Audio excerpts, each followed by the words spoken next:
Hello and welcome to my messy painting desk. Chances are you just got some Gundam assembly models and you don't know where to start. And when I was like, oh yeah, I picked up some of those in the card game boxes and I painted them up and was like, oh yeah, this is what I've done. And people were like, how? So that kind of got me thinking that I should do some of these videos and kind of show people how to get going with this. Because chances are there's going to be a lot of new people to the hobby with this game and what this game looks like. So let's start with, like, the idea is you're just out of the box. You have a package of minis like this on sprue, right? And then we're going to build them and we're going to take them to this where they're primed and ready to be painted. And then you start painting them and they kind of start looking like this with Zaku right here.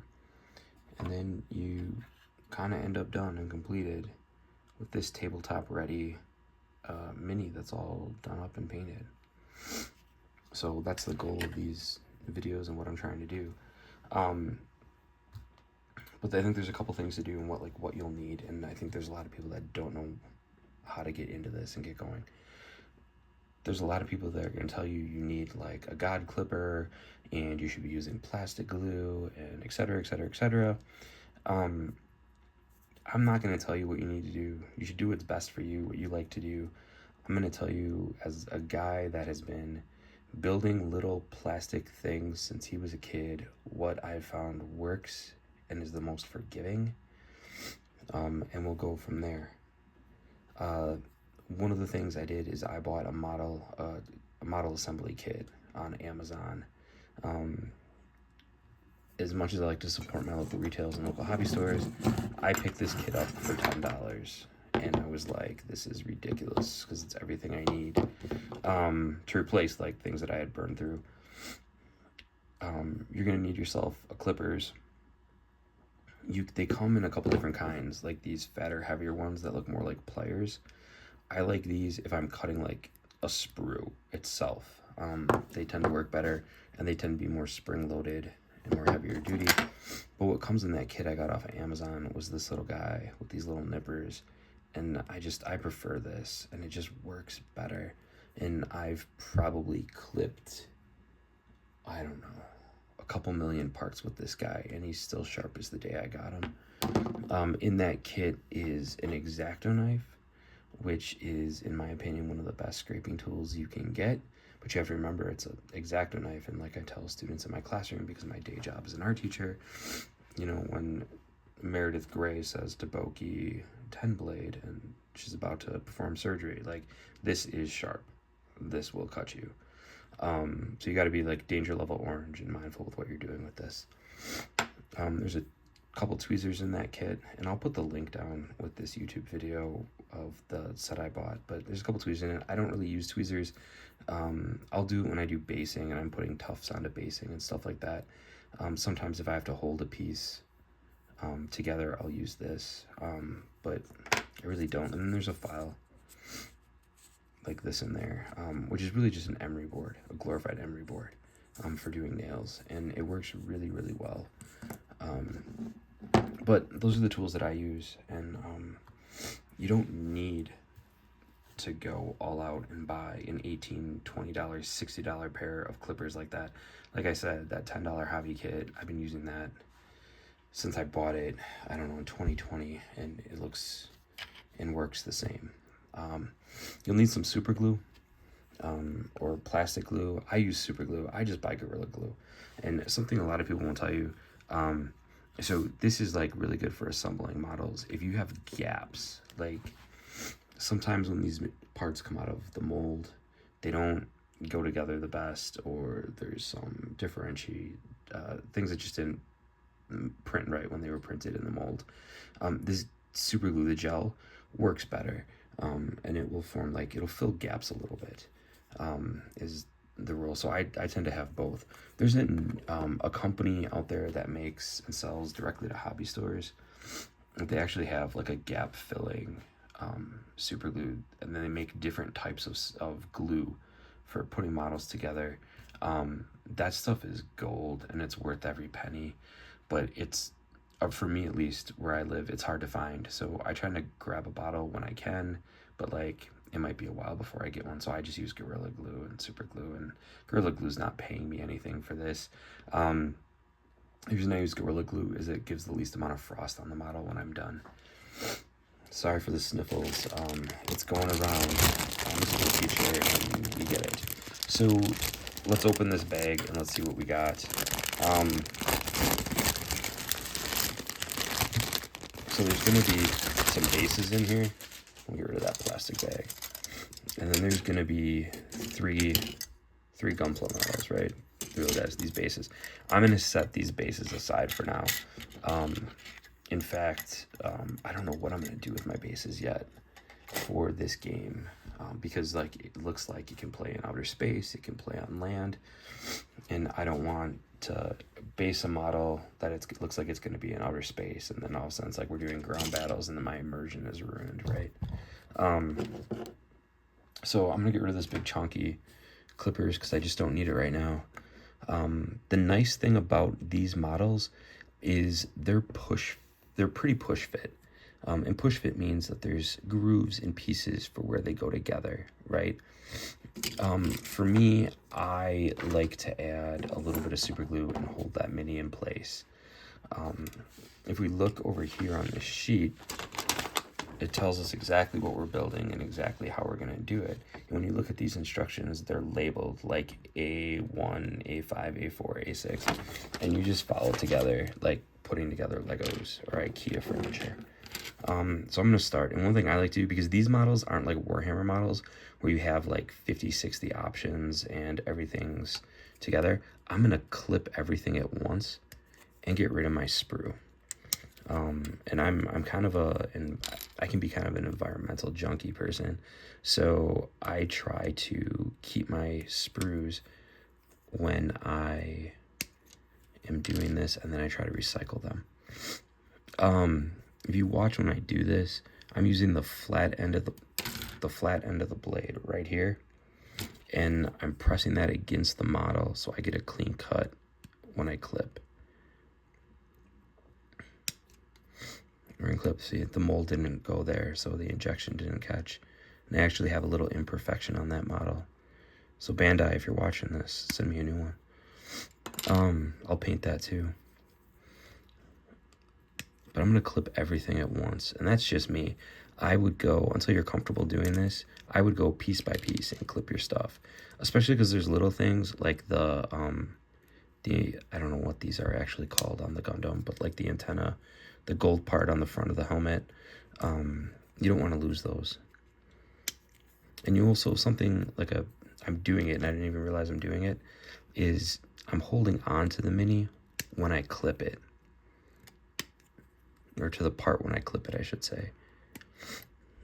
Something that's nice about these models is they're bigger, so they're a little bit more forgiving, and they're a little bit easier to find if you lose them in the carpet. I clip in my basement workspace, and there's no carpet down here, so it's not like I'm losing anything. All right, and then this, and I'm gonna throw it in my sprue box. All right, and let's start putting this guy together. Go like this a little bit, maybe. I'm gonna do something before I even start putting them together. I'm gonna take this X-Acto. I'm gonna start with the shield, and I'm going to just where the nippers left a little bit. And if I take a little bit of the model, that's okay. I don't want to take a lot, but I'm gonna take off some of those spots where the sprue connected. Sorry, I'm more concerned about like trying not to nick myself with the blade and not keep it in camera view, because these parts they're minis and they're small. Is that better? Not that this is live and you guys are watching me do this.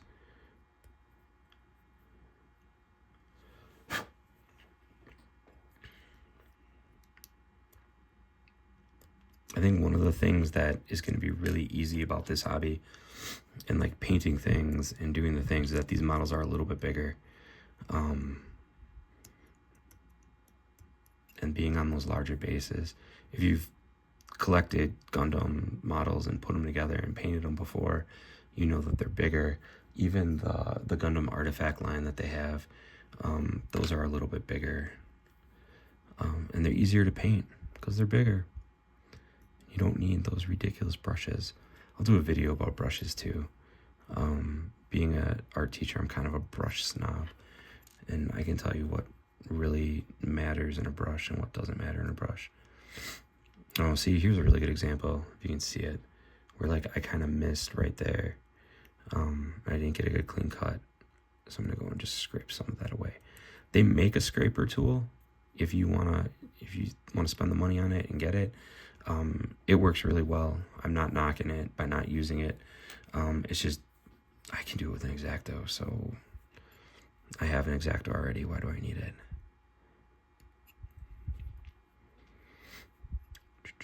And I should say while I'm doing this, like, nobody's paying me to do this. I'm not here for clicks and likes and subscribes, but if you do, you do. It's the teacher in me. Like, I know people on Facebook were like, I need help. How do I paint this? How did you do that?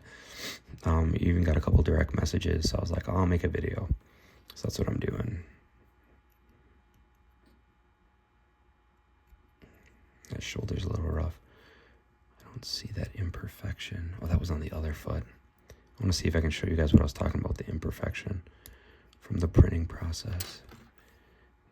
Kind of see, I got lucky. It didn't come out that bad. It's just right here on the corner, there's a little bit where it missed, and that's okay, right? We can channel our inner Bob Ross, and it's going to be okay. So the first thing I'm going to do is I'm going to put together the head of this Gundam. I'm going to use a little dot of super glue.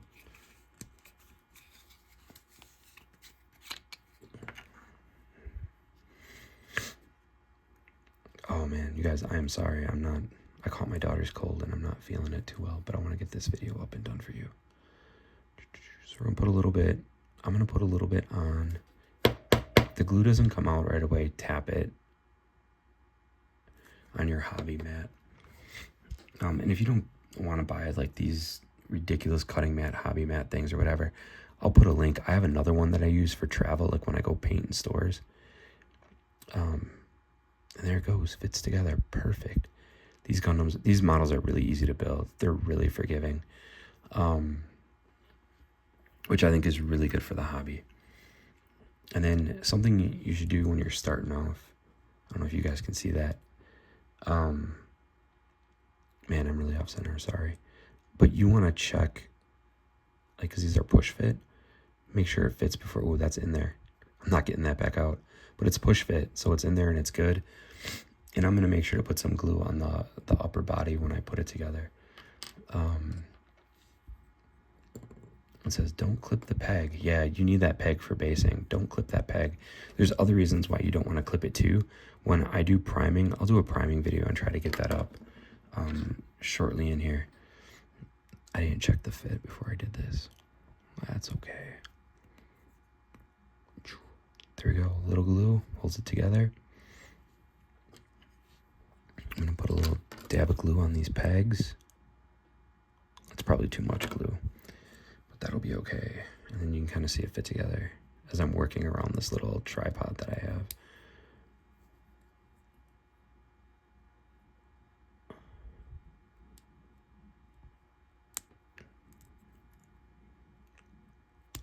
There it goes. Right in there. And then I'm going to put the arm on and put the shield on. Little glue. I didn't even check the fit. These go together so well. It's a good plastic too.